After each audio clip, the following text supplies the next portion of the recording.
Due to the graphic nature of this program, listener discretion is advised. Hello and welcome to a new Stranger Vlog.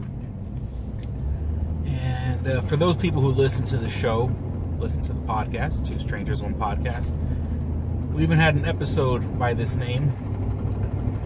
And I'm going to talk about it yet again, because it is a topic that is near and dear to my heart. And it's one of those deals where people say it doesn't exist, and it very much exists. It's like people who deny climate change, or people who deny evolution. Just because it doesn't fit in your world doesn't mean it's not true. And what I like to talk about is being in the friend zone.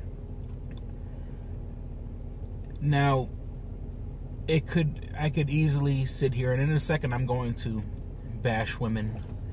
This isn't really more to put women down. It's more to bring guys up, to make guys very aware of what's going on in their lives. And I wish someone had told me when I was younger, Chris, there are girls out there who aren't going to like you. They're going to take advantage of you. They're going to send you mixed signals.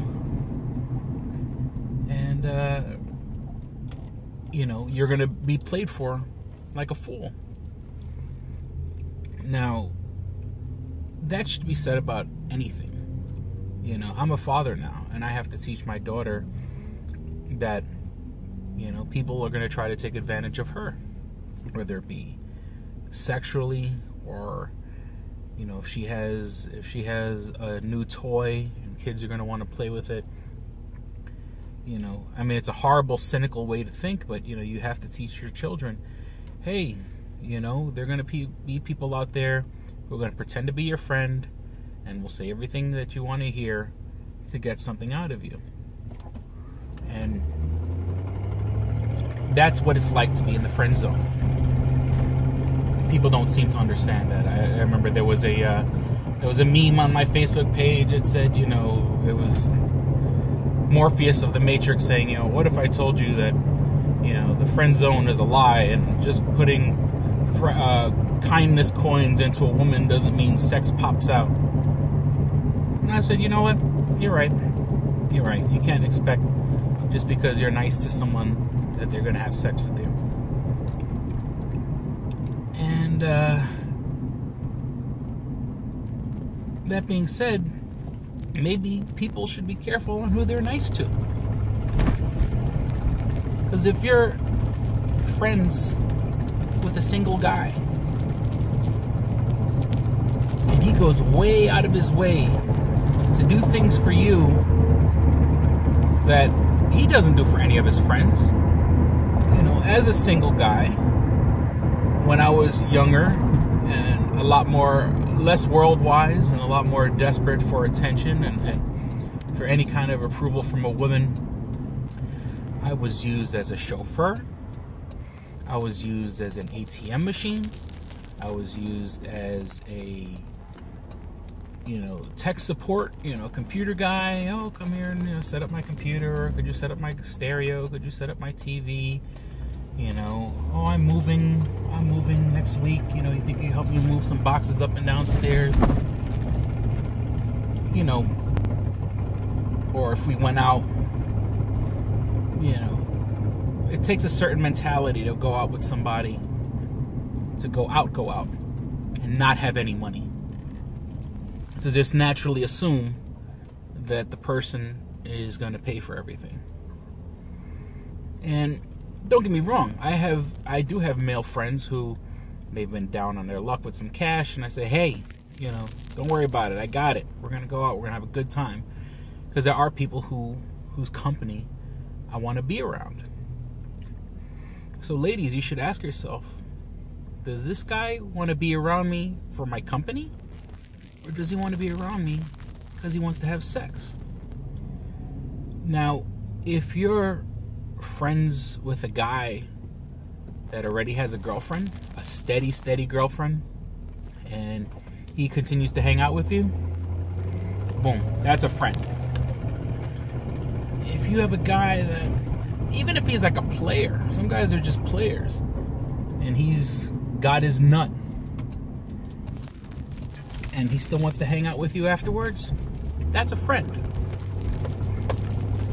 If you got a guy who is so fucking desperate, and you know that if you make a fucking phone call, he'll be there in 5 fucking minutes, but he's single, he just may be someone that you're taking advantage of. And I don't see, you have to take accountability for your actions. Maybe you're sending mixed signals. Maybe. And I wouldn't be surprised that you are engaging in activity of putting someone in the friend zone. You're taking full advantage of someone being in the friend zone, and you're not making it clear. This is not going to be a relationship. It's not going to go anywhere. Because see if that guy is still around when and if he gets a girlfriend. And don't be jealous. Don't be jealous.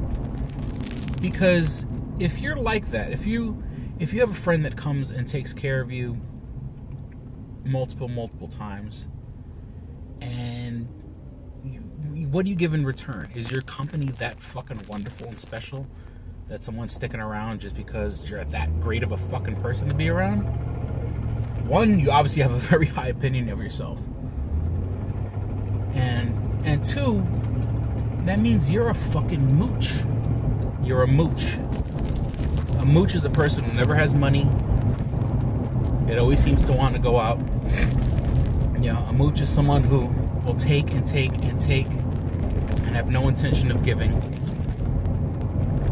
So, I mean, I guess this kind of goes out to the ladies. Ladies, look at your activities. Look at your male friends. Your single male friends. There's no doubt, if you have a friend, I'm not saying guys and women can't be friends, but you may have guy friends that are hanging around because they want to have sex with you. And see what the dynamic of the relationship is. And I know it's kind of hard to take a real inventory of a relationship and realize, holy shit, I've been taking total advantage of this person's generosity. Do you use someone like a chauffeur? Do you use someone like an ATM machine? Do you use someone to help you move or to help you set up your stereo and stuff like that, and do very, very little in return besides being like, oh, we're going to hang out, so that's good enough? No, it's not good enough. So I'm going to sign off here. This is Chris Cologne of Two Strangers Podcasting.